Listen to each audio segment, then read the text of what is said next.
Speaking well in public has to become a craft before it can become an art form. This is actually good news for neophytes. It means the skill can be easily mastered, and you can tweak your public performance and presentation that final 10% at your own pace over the years to come. You will become comfortable with public speaking. You will deliver terrific value to your audience. You will be able to speak in public at the drop of a hat. Here's how. 1. Know your subject inside out.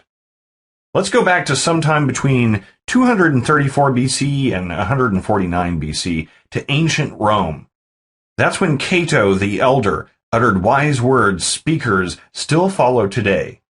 Grasp your subject. The words will follow. Cato the Elder was one of the best-known public orators of his day. Yet he started out not as a member of the Roman nobility, but as a humble farmer near the village of Tusculum. But he quickly attracted the notice of more powerful men. He became known for his emotionally ringing speeches, one of which was so stirring it had been credited with leading directly to the destruction of Rome's enemy, the mighty city of Carthage. Cato also spoke from the heart. While being perfectly aware of traditional oratorical tricks and techniques, he touched the emotions of his listeners. He understood them. And most of all, he understood his subject. But remember, knowing your subject inside out doesn't mean you have to be perfect and deliver every fact. It just allows you flexibility, and the more flexible you feel in summing up an audience and deciding what they need to know, the more confident you'll be. Understanding your subject does not mean delivering perfect performances. 2. Practice, practice, and practice again. There's a wonderful story about evangelist Billy Graham. He knew in his heart from an early age that God wanted him to preach. While he was at Bible college, he used to row himself out to a little island and practice on the alligators. Although there's no record of what the alligators thought, I took a page from his book when first beginning to speak in public. There were no alligators handy, so I practiced on my dog, who made the most attentive audience. She was delighted I was talking directly and warmly to her, and I was encouraged by her attentiveness. Silly, but surprisingly effective. 3. Start small. You really don't have to rush out and speak at a 600-person convention. Simply volunteering to introduce a speaker at your local women's business group or introducing a special guest who is going to give a presentation by audio on your website are great starts. Tell a story to your children instead of reading it. Make sure it's one you know well and have read many times. Make short speeches to the family dog, especially if it's a large, laid-back breed. And if you want a really tough audience, try it out on the family cat. 4. Give yourself permission to be nervous. The opposite of giving yourself permission to be nervous is to strive for perfection. And while that sounds like a noble goal, placing a demand for instant perfection on yourself is not only unrealistic, it will make you focus on yourself instead of on your audience. You need to be thinking about what you're giving them, what you want them to enjoy, and what you want them to take away from your speech. 5. Accept physical symptoms. Butterflies in your stomach and a racing heartbeat is nothing more than a simple physical reaction. The old fight or flight instinct that your amygdala, the automatic primal part of your brain that releases hormones, lets loose. As you start to speak, these physical symptoms will go away. 6. Beware of all or nothing thinking. It's amazing how many times we get ourselves all worked up by bludgeoning ourselves with words such as always or never. They usually come out in statements such as, I always mess things up, or I'll never remember all the points I want to make. Make sure your self-talk is positive. Substitute, this is great practice, or my audience really wants to hear about this, instead of your usual negative refrains. 7. Join Toastmasters. This organization's sole purpose is to help and support people learning to speak in public. You'll find almost everyone is in the same boat as you, and everyone is friendly and really wants you to succeed. You'll end up making so many short speeches, it will easily become second nature before you've ever appeared in public. And there seems to be a chapter of Toastmasters in almost every city. More on that later. 8. Learn your speech by heart. Practice it out loud. Then forget it. Seriously. Make a note of the high points on an index card. These can be single words or little cartoons listed in the order you want to present them. Use this skeleton only to make sure you're covering everything. A typical speech skeleton might look like this. Making a business plan. Why have one? Flexible? It grows with your business. How detailed does it have to be? Who is it for? You plus bank if you're borrowing. Do you need a lawyer? Where to find templates? Importance of checking where you're at and updating your business plan. Follow it. In our example above, you're going to speak on the subject of making a business plan, and here are the points you need to cover in order.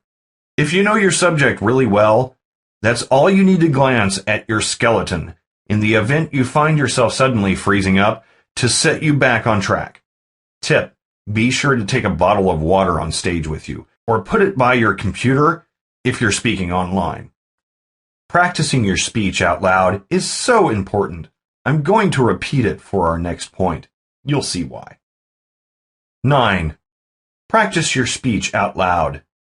There's nothing like actually speaking out loud to lay bare awkward phrases. You'll trip over them, get tongue-tied or stammer or catch yourself saying, every time if they're hiding there on the page in plain sight. If you find yourself tripping, verbally stumbling over a phrase every time you reach it, it's a sure sign it doesn't work. It's a clunky phrase, so rewrite it. 10. Always focus on what happens next. When you're writing your skeleton, what you're really doing is laying out reminders of what happens next. If you do find yourself freezing up, with a mind that is totally blank, there's no need to panic. Simply take a sip of water while quickly reviewing in your mind what happens next. This may not sound dynamic and exciting, but keeping the what happens next principle firmly in mind is the best public speaking tip I ever learned, and has saved my reputation and my sanity many times. Glossophobia, and why you don't have to have it. The fear of public speaking is called glossophobia.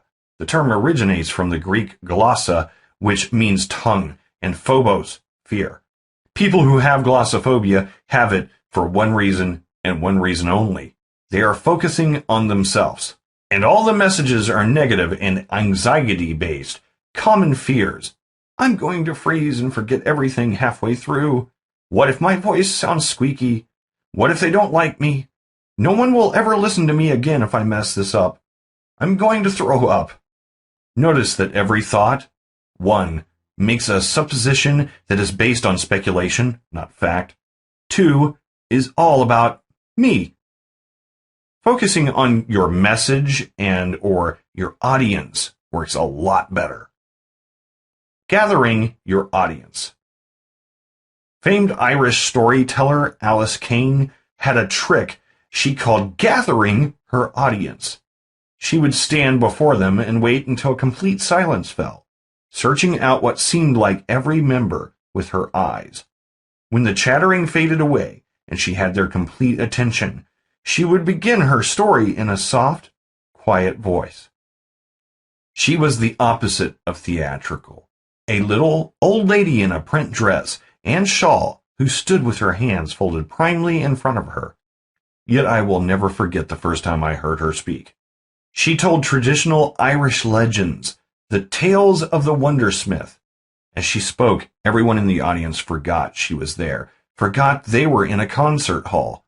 We were transported to the wild Irish countryside, to a land of magic and mystery, And when she finished speaking, we came back to earth with a jolt. Not the most spectacular, multi-million-dollar Hollywood movie has ever compared to that experience. It was true magic. Yet Alice suffered from nervousness too, especially in big concert halls. Gathering the audience was her way of calming herself, and also reflected her early experience as a children's librarian. Take that minute for yourself, was her advice to aspiring storytellers. Find friendly faces in the audience and decide who you're going to tell the story to. Don't be afraid to ask them to respect you by giving you their attention. Another cause of public speaking stress comes from misconceptions you may burden yourself with. That you have to be perfect, that the world will end if you miss out a point, that everyone in the audience has to love your speech. And that brings up another common fear. Fear of being judged. Relax. You can't control what anyone in your audience thinks and feels. You can only control yourself. Joe Smith may be worrying about the rattle his car gave as he limped it into the parking lot. Mary Jones may be frowning off into space because she's trying to remember if she turned the burner off on the stove before leaving. Cindy Banana may be dealing with a splitting migraine and stomach cramps, and may be more worried about getting through the next half hour than you are. None of this is a reflection on you at all. Famed opera singer Teresa Stratas had one of the most haunting voices in the world, yet she is famous for dashing off a Moscow stage because she interpreted the audience's silence and lack of reaction as disapproval, and she was absolutely devastated and unnerved as a result. Nobody told her that Moscow audiences think it is polite to applaud till the very end of the opera. So don't get into your audience's head, even if you see someone frowning or apparently text messaging, or even falling asleep. You don't know what they are expecting, thinking, or feeling. Remember, you are there simply to give them something they want. If you even get one point across that they find helpful, they'll remember your speech with pleasure. Quote that point to all and sundry, and judge your presentation a success. Keep it simple. While presentations can definitely be enhanced by PowerPoint slide presentations, don't even go there at first if you're unfamiliar with setting up computer equipment or the thought causes you anxiety. Keep it as simple as possible. A good old-fashioned flip chart will help interactively reinforce your points just as well, if not better.